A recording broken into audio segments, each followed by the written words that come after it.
How's it going, guys? We are here with another episode of Stock versus Not, and we are still working in the Nissan brand, and today we have our first modern day GT-R. This is the 2017 R35 GT-R to be exact. Let's just go ahead and hop right into these car specs, see what we got going on with this thing. Yep, so this has the VR38 DETT engine, so that is your turbocharged V6. It's obviously a four-wheel drive car. It has 588 performance points, 564 horsepower, 466 foot-pounds of torque.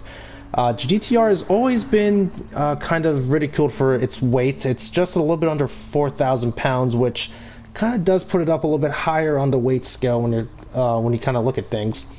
But yep, that's the weight of it there, and 54-46 front and rear weight balance. Here are the specs that the game gives you. Comes with sports hards tires. That should be plenty for a stock application.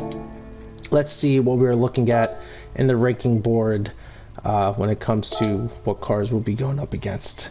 Looks like it's still going to fall under that Jaguar F-Type battle. This one looks like we might have an actual contender here. Looks like horsepower-wise, it makes more horsepower. It is a little more heavier, but we do have that all-wheel drive system, which is kind of weighing it down. So let's see if we can dethrone the F-Type from the stock leaderboard. Let's go ahead and hop in here. Now, the GT-R is actually one of my favorites. I'm gonna be quite honest with you there. I think it's a really awesome car. I don't care that it's technically not a Skyline. I know a lot of people were kind of disappointed that it didn't come with a manual, and it was just kind of one of those they call it a computer car because it has all the sensors that does all the work for you. But for the most part, I mean, these cars are absolute weapons on any track that you put it on. Drag racing, road courses, you name it, this thing can basically do everything. And it's just been a powerhouse of a car for the past few years, especially in like the modified scene. Texas 2K, these GTRs easily make 1,000 horsepower, and keeping up with Lamborghinis and crazy twin turbo Vipers and whatnot. It was originally a budget supercar killer as well too. When it first came out, I believe they were under six figures. I think it was like back in 2008 or whenever this car was first debuted. 58.839 is our opening lap with this car. Yeah, GT-R is definitely one of those cars where if I ever had the chance to get my hands on one and own one, I probably would go for it. Probably one that's probably the 2017 model. I know every year they kind of made it a little better in some way, shape, or form, and that's kind of the nice thing about these cars. The sports hard tires are kind of not helping me right now, but yeah, like this car basically got every revision that Nissan did with this car every year, just made it even better and better. Gave it more power, transmissions, looks, all that good stuff. Even like the new revision that they just came out with, that everyone kind of said it really doesn't look that much different. I think it looks fine. It's really hard to. It's a timeless car. I think it's one of those things where you see a GT-R and hey, this car means some sort of business. So yeah, through here you kind of want to just keep it easy on the brakes. You don't want to turn off too much. Yeah, it looks like the all-wheel drive system, according to this game, is actually rear biased, so it does promote a lot more rotation. Alright. But yeah, like cockpit-wise, I think this car is awesome. Interior, looks, it has rear seats. When I worked at Nissan, we had one customer that actually had one that he would bring in to get serviced, and he would have his daughter's car seat in the back seat, so I thought that was pretty awesome. It's a practical family car still. Alright, go did our 3 laps there. 57.988. Let's see where that puts us on our leaderboard. Did we dethrone that F-Type?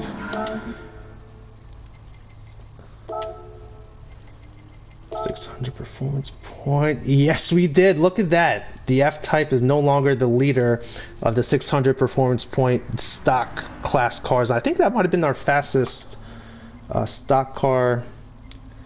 57.988. No, it looks like the Ford GT still. Yeah, it looks like these 700 performance point cars still did it. Okay. Awesome. That car was very effortless to drive as well too. A little bit, a little squirrely when it came to the tires, but for the most part, it was a pretty well sorted out car. So here we go, fully modified GT-R, and some of you guys are probably gonna hate it, but I thought it was kind of funny that the game allowed you to do this. This car's engine swapped, and its engine swapped with something even crazier. It's the LS7 BRZ LS7, so I believe it's, I don't know why they had it categorized as the BRZ, so it's the same LS7 that we had in the BRZ. Nonetheless, we have a Chevy power plant in a Nissan that's not a Silvia. So who would have thought of that? So what's that do? It bumps us up to 817 performance points, 1100 horsepower, and 1,000 foot-pounds of torque. We are actually lighter than what we were in the stock form, a lot lighter, at almost like 1,000 pounds lighter there. And we do have some ballast, making it 50-50. Off to the right, you'll see my specs when it comes to the alignment. We are going to be using that active LSD controller, and we do have the torque vectoring center diff set to 50-50 to give us the best chance of surviving this 1,000 horsepower car. Here's my downforce figures, the ballast numbers. I do have the high RPM turbocharger just because, we like to party here on stock versus not. 817 performance points puts us in the 900 pp leaderboard, which although it's a Nissan, it has the heart of a Chevy, so it's going against the Corvettes and the Camaros here. We'll see if it can go toe to toe here. Looks like the ZR1, the C6 with 1,700 horsepower is our leader there. And what's our overall leader? That's the next question. It is the ZR1. So let's see if this GT-R can do some damage to our leaderboard. It's been a while since we had an overall ranking change, so let's see what we can do. And I know this is kind of like the like Fast and Furious Tokyo Drift when they put the RB in that Mustang. So very kind of backwards. We're taking the Japanese car that has all the potential to do greatness, not in its stock engine or with the stock engine, and we just threw something else in there. I don't know. You can probably get 1,000 horsepower out of this stock V6 that this thing comes with. I don't see why not. I just thought it was funny that we can just throw the LS7 in and then just go straight to party town with it.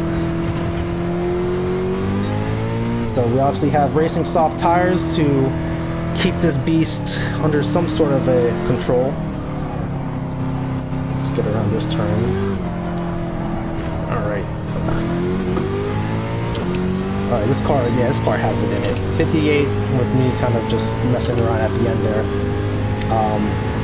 Hitting 200 miles an hour on that front straight is it's not a lot of road, and that first turn comes at you really quickly. Heavy on the brakes. This car feels really well sorted out now with the suspension and the tires. Sports hards were okay, but even I would probably think just keep sports hards on the stock car, and then maybe just do some tweaks to the suspension. You can probably get a decent driving stock car out of it. Let's come around this last turn here, back on the power. And the all-wheel drive system just lets us dig out of that last turn. Alright, with fully modified cars, we do about 3 to 5 laps depending on how we're doing on time. Let's see where this last third lap goes, and we might do a 4th or 5th if we feel like we have it in us to potentially get some good times out of it. This car is very easy to drive, by the way. It's not overwhelming. All-wheel drive system just helps it stay planted and, you know, put your foot down on the accelerator. Not that much understeer. Just kind of, you point and shoot and it does what you want it to do. A little bit of understeer there, but again, not bad at all. You can mash on that accelerator and it just goes. 48.450. Let's keep chipping away. If you look down at our optimal time, we are currently running optimal with our best sectors. So we are doing some awesome work, and again, this car is a blast to drive, and I think we can probably dethrone that C6 from the top of the leaderboard, although technically, you know, same engine or whatever you call it. So is it really a Nissan that's winning, or is it Chevy still? Is Chevy actually really the answer for all these performance cars out here?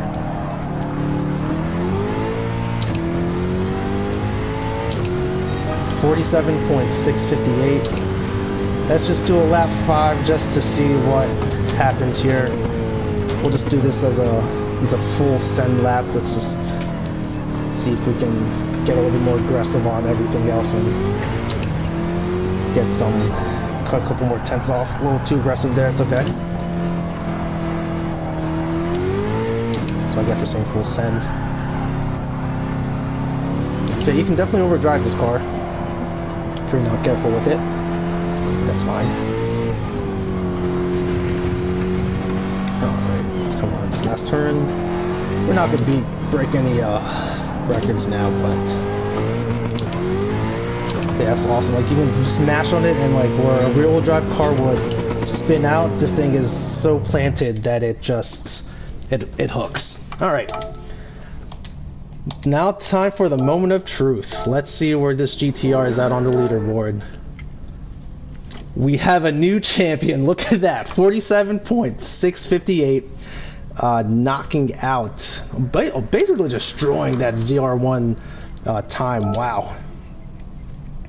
ZR1 had basically 1,800 horsepower, basically 700 more horsepower than the GT-R, and it killed it. It killed it. So there we have it, folks. We have a new reigning champ. Is it really a Nissan? I'll let you guys decide. But other than that, I'm gonna go ahead and shut up. I'll catch you guys in the next one.